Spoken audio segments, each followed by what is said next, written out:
Olá pessoal, tudo bem com vocês? Hoje nós vamos estudar um pouco sobre os conceitos básicos da genética, né? Que a genética nada mais é do que uma disciplina que está dentro da biologia, né? Onde ela estuda os mecanismos da hereditariedade, as suas descendências de pais para filhos, né? Na genética existem alguns tipos de características biológicas que são as hereditárias, as adquiridas e as congênitas. Vamos ver cada uma delas aqui. O que seriam as hereditárias? Hereditárias são aquelas determinadas por genes, sendo transmitidas de uma geração para outra. Exemplo, a cor dos olhos, a cor do cabelo, a altura, o tipo sanguíneo. Nas adquiridas, são aquelas que aparecem após o nascimento. Não é transmitida para o outro descendente. Exemplo, a amputação de um órgão, o bronzeamento da pele, a plástica facial. Isso aí são exemplos de características adquiridas. As características congênitas são aquelas que aparecem durante a vida intrauterina e aparecem logo após o nascimento. Quer dizer, dentro do seu organismo, né, na parte intrauterina, dentro do útero, né, acontece o seu desenvolvimento, né? Como exemplo, as deformações provocadas pelo uso de drogas, os medicamentos, traumatismos, os medicamentos, os traumatismos, as doenças, como as sífilis, a rubéola, etc. Né? Tudo isso aí são chamadas de tipo características biológicas congênitas, que acontecem intrauterinamente, dentro do útero, certo? Vamos dando continuidade aqui. Iniciado pelo aquele tipo de hereditária, que é o que a genética diz realmente o que fala, né? É um processo hereditário. O que vem ser hereditariedade? A hereditariedade é um fenômeno onde os genes e as características dos pais são transmitidas dos seus descendentes. Quer dizer, os descendentes dos seus pais vai fazer com que você herda uma característica dele, certo? Uma cor do olho, uma cor do cabelo, isso aí. Agora, isso da genética é tão interessante, da hereditariedade é tão interessante, que necessariamente o filho não necessariamente pode herdar do pai, mas sim pode herdar até do seu avô, certo? A gente vai ver isso quando estiver mais na frente no heredograma. Já nos seres humanos, a transmissão de características hereditárias acontece graças à fusão dos gametas, que são chamadas células reprodutivas. Anos anteriores, aí, no 8º ano, por exemplo, nós vimos a chamada divisão celular, que lá nós temos dois tipos de célula, que mostra a célula somática e a célula reprodutiva, né? Nessa célula reprodutiva é onde acontece a união de dois gametas, né? O gameta masculino e o feminino, que nós chamamos de zigoto, a nova célula, uma célula ovo, né? Chamamos de zigoto. E essa união é que onde o gameta masculino vai trazer uns cromossomos de parte do pai e o gameta feminino cromossomo da parte da mãe, onde vai ter a junção aí, a união desses dois cromossomos, onde aí vai acontecer a chamada hereditariedade, né? Onde um vai estar pegando um gene de um com o gene do outro, cromossomo de um com o cromossomo do outro. E onde é que encontramos esses genes? Mais na frente vamos se aprofundar em relação ao estudo dos genes. Mas os genes, o cromossomo, ele está dentro do DNA. Dentro dessa partezinha chamada de ácido desoxirribonucleico, né? Após diversos estudos, descobriu-se que o material genético do ser humano e dos demais seres vivos, aqui não é só do ser humano, de todos os seres vivos, é o chamado ácido desoxirribonucleico, conhecido como DNA. Esse material genético genético está presente nas células nucleadas que compõem o corpo humano, inclusive em seus gametas. Essas células sexuais são capazes de armazenar informações e transmiti-las dos seus progenitores para o seu prole, por meio de uma reprodução. Quer dizer, essas células, né, o DNA está agregada, associada às células sexuais, às células reprodutivas, certo? Quando elas são armazenadas, são capazes de se armazenar, as informações recebidas para elas são transmitidas para os seus progenitores, né? Aí surgindo aí um prole por meio de produção, de reprodução.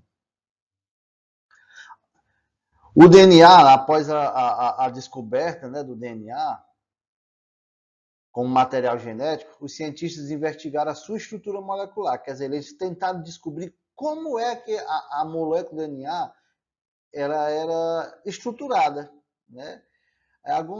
Alguns cientistas começaram a fazer essa pesquisa, né? Como o resultado desses estudos, eles identificaram que o DNA é composto de nucleotídeos. O que vem ser esses nucleotídeos? Está aqui uma representação de nucleotídeos, gente. O nucleotídeo, está aqui, ó, ele é formado por um composto de fosfato, certo? Um composto de fosfato, que é o fósforo, por uma base nitrogenada, certo? E por carboidrato, certo? Aqui, ó. Cada nucleotídeo, isso aqui é um nucleotídeo, ó. Tudo isso aqui é um nucleotídeo. Cada nucleotídeo, ele é composto por fosfato, que ele tem esse formato de um círculo aqui, que contém um elemento químico chamado fósforo, representado pela letra P. Ele é composto também de um carboidrato, que tem um formato aqui de um pentágono, aqui, ó, certo? Carboidrato, que o nome desse carboidrato é chamado de desoxirribose. O nome desse carboidrato aqui, ó, é chamado de desoxirribose, certo? Está na representação do número 2 aqui. E de uma base nitrogenada, que está aqui, representado pelo desenho 3, uma base nitrogenada, que, como o próprio nome diz, né, ele contém um elemento químico chamado nitrogênio, representado pela letra N. As bases nitrogenadas, que são essas daqui, as bases nitrogenadas do DNA, eles podem ser de 4 tipos: timina, adenina, guanina ou cistosina. Vejam bem, lembre bem esses nomes aí que nós vamos usar. Quando falar de DNA, quando nós falarmos de DNA, nós vamos sempre usar esses nomes. Timina, que representamos ele pela letra T, adenina, representando pela letra A, guanina, representando pela letra G, ou citosina, que representando pela letra C. Aí tem um aspecto bem interessante que sempre um só pode se ligar com o outro. Por exemplo, a timina, ele só pode se ligar com a adenina. E a guanina só pode se ligar com a citosina, certo? Mas na frente a gente vai ver isso direitinho. Na metade do século XX, vários pesquisadores tentavam compreender como os nucleotídeos estavam organizados para formar a molécula de DNA. Como é que esses nucleotídeos se organizavam para formar essa molécula de DNA? Aí foi por volta de 1950 que um pesquisador austríaco chamado de Erwin Schargler, né, fez alguns experimentos e concluiu que a molécula do DNA sempre contém a mesma quantidade de adenina e timina. E também a mesma quantidade de guanina e citosina, certo? Então, tanto adenina e timina, por exemplo, se uma molécula de DNA fosse extremamente grande, ela ia ter a mesma quantidade de adenina e timina, como também a mesma quantidade de guanina e citosina. Então, aí é a formação da base nitrogenada. Já nessa época aí, a química britânica Rosalind Elsie Franklin, ela produziu imagens da molécula do DNA utilizando uma técnica chamada de difração por raio-x. né? Ela utilizou a máquina de raio-x para extrair a imagem da molécula do DNA. Por meio dela, é possível investigar os átomos e as moléculas e produzir imagens em uma chapa fotográfica, né? Que está aqui um exemplo aqui, ó. Foi essa descoberta que ela fez. Aí aqui nós temos dois cientistas que, utilizando a descoberta dela, eles formularam como seria essa molécula de DNA. Aqui, desse estilo. A molécula de DNA, segundo eles, é o Watson. Segundo o Watson, foi ele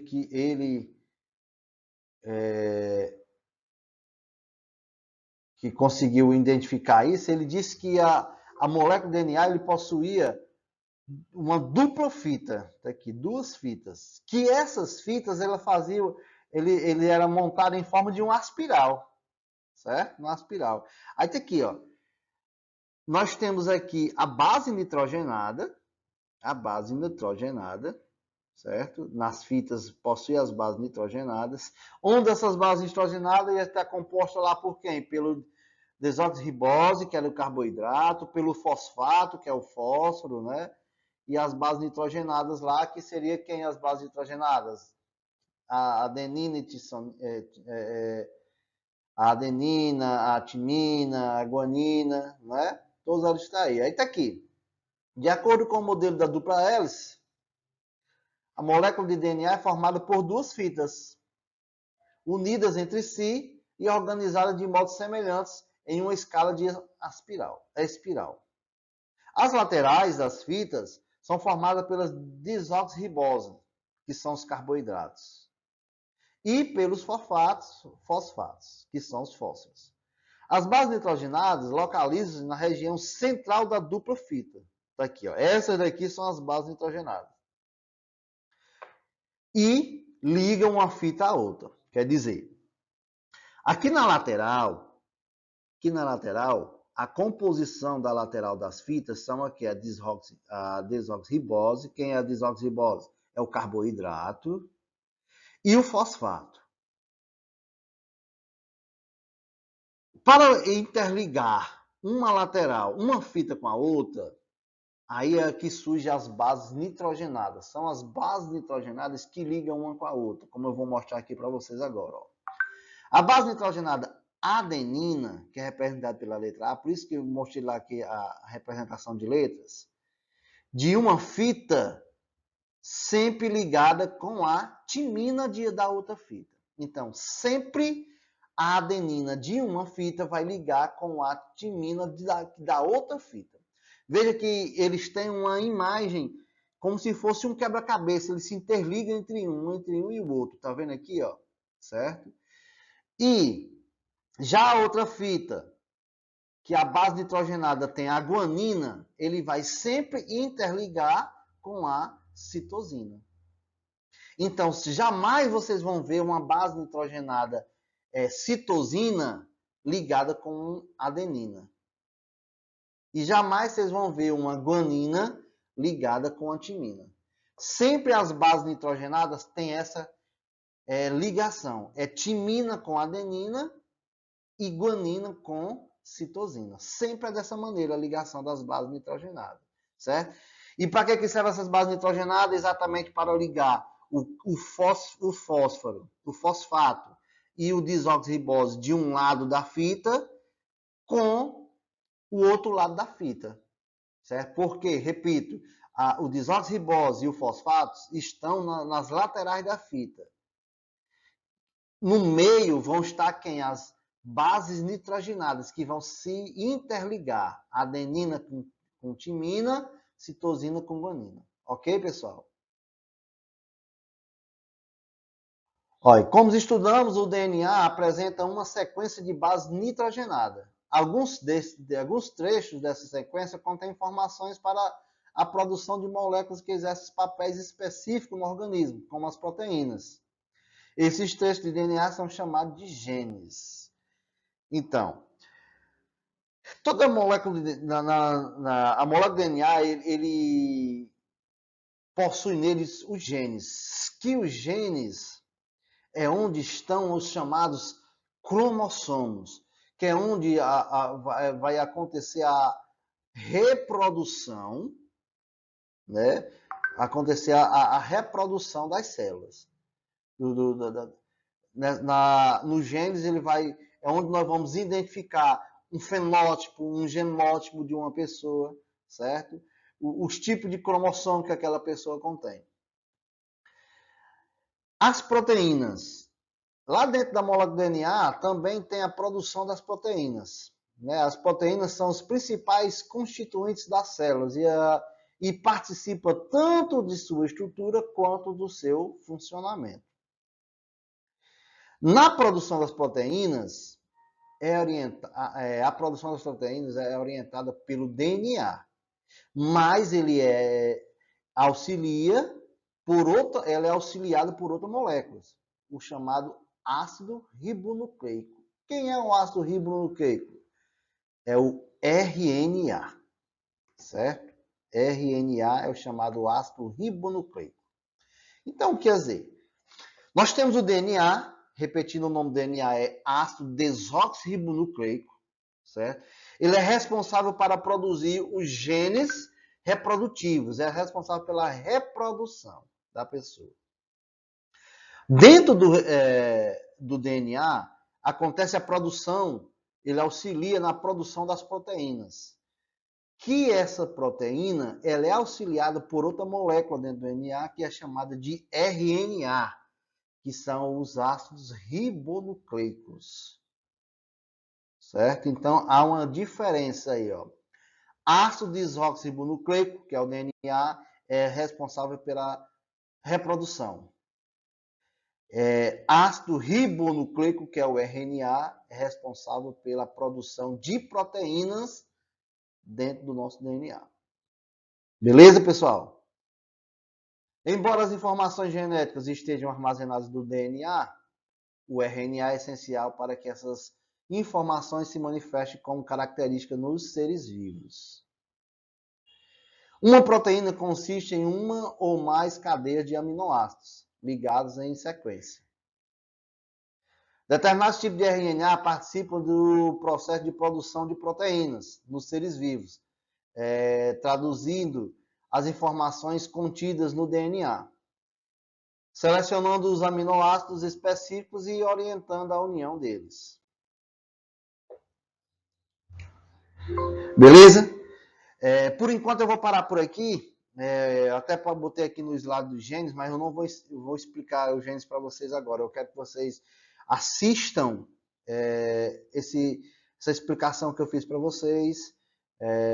Deixe um likezinho aí, né? E faça algum comentário se vocês gostaram da aula e tudo mais, beleza? Quando for na próxima aula, a gente inicia novamente a explicação sobre genética, iniciando aqui sobre genes. Ok, gente? Até a próxima aula e tchau, tchau.